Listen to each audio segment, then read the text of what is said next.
palakpak at sigawan! Vice President Sara Duterte!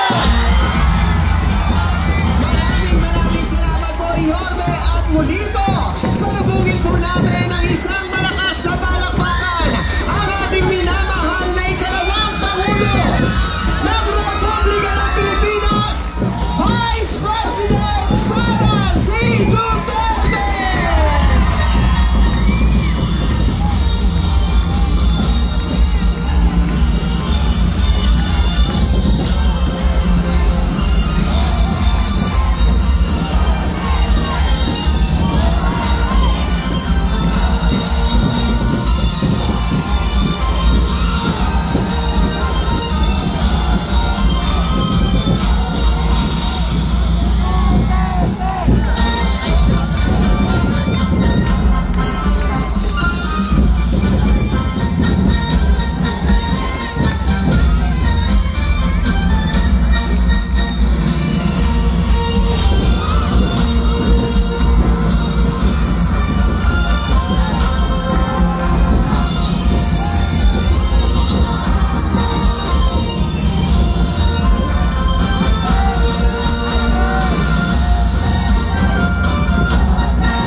Minamahal ko pong batang Maynila, muli po palakpakan po natin Vice President Sara Duterte!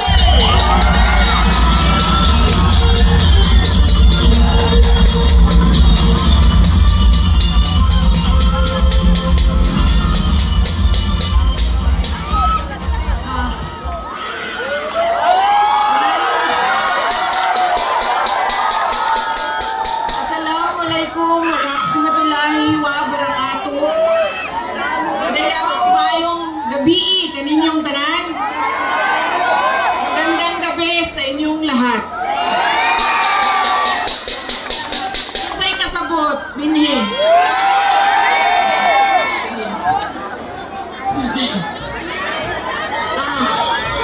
Unahin ko po muna ang aking mga pagpapasalamat.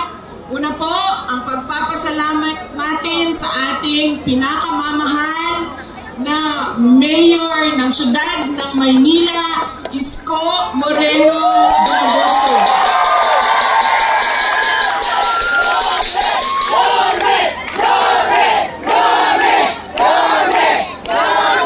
Nagpapasalamat po ako sa kanya dahil ipinahiram niya po ang inyong entablado at ang inyong mikropono para po sa mga senador ng Duterte. Maraming salamat.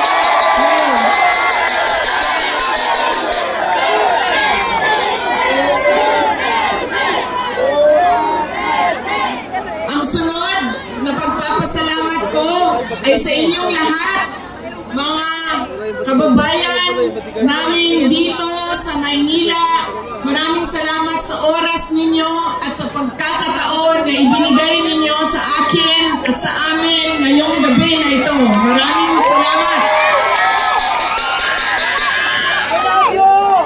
Madami sa inyo ang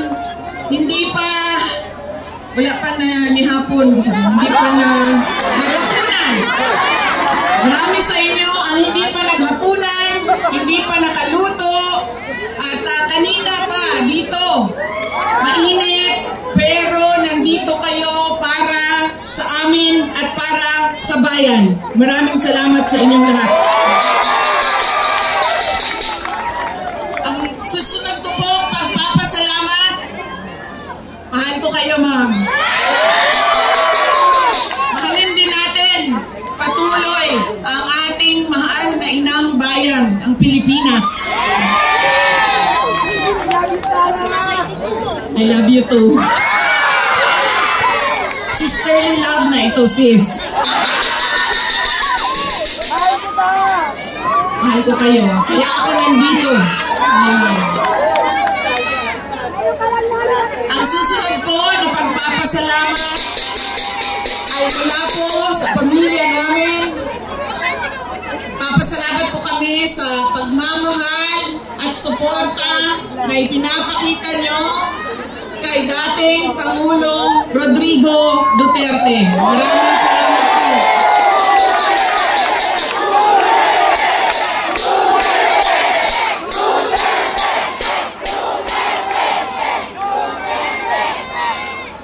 Marami po sa inyo ang nag-celebrate ng kanyang birthday noong March 28, 2025.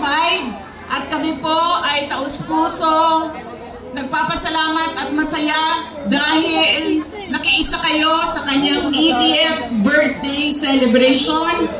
Dahil hindi po lahat tayo ay mabibigyan ng pagkakataon na umabot ng 80 years old. Kaya maraming salamat at sinelebrate niyo ang kanyang 80 years.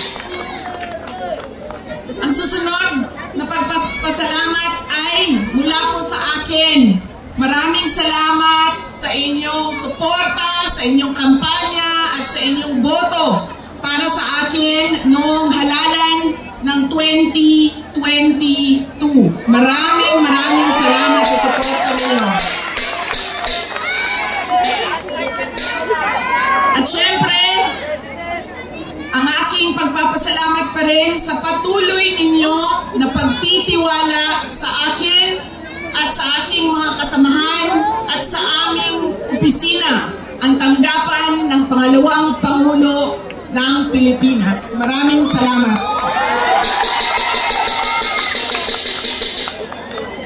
Ang amin pong pamilya ay merong malaking utang na loob sa inyong lahat, mga kababayan namin, sa pagkakataon na inyong ibinibigay sa amin na makapaglingkod sa ating bayan.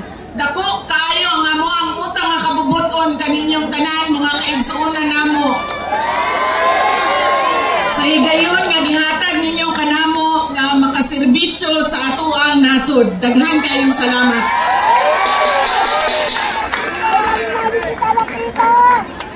Ang susunod po ay mga kampanya po ako sa inyong lahat. Ang galing ko lang po yung sila ang aking opisina. Palitan natin ng silang Office of the President.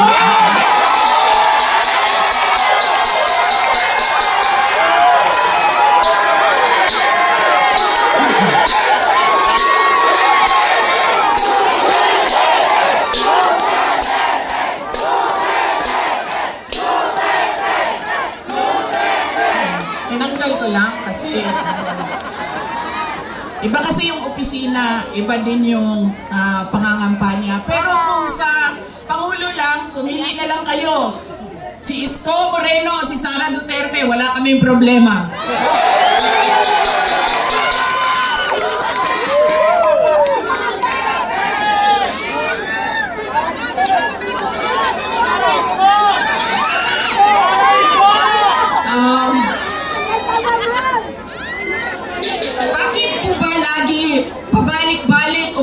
paulit-ulit ang problema ng ating bayan. Dahil po, paulit-ulit din yung ugali natin sa pagpili ng ating mga leader. Kung sino yung binoboto natin. Ngayong darating na halalan, marami ang nagtatanong, ano bang pwede naming gawin? Wala naman kaming pera, wala kaming makinarya, ordinaryong tao lang kami na nakatira sa gilid ng daan kung saang subdivision. Pero gusto namin na merong makitang pagbabago sa nangyayari at para sa ating bayan.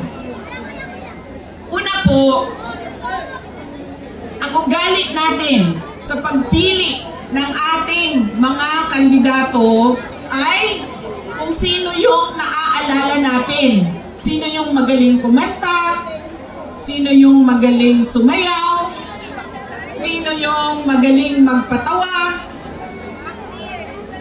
Yan ang lagi nating naaalala kapag tayo ay boboto na. Hindi na natin tinatanong, ano ba ang pangako niya noon na siya ay tumatakbo? Tinupad ba niya ang pangako niya?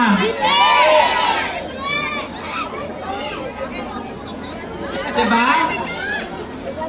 Dapat tinatanong natin ang sarili natin, ano bang nagawa ng tao na ito? Nangako siya, sorry ma'am, na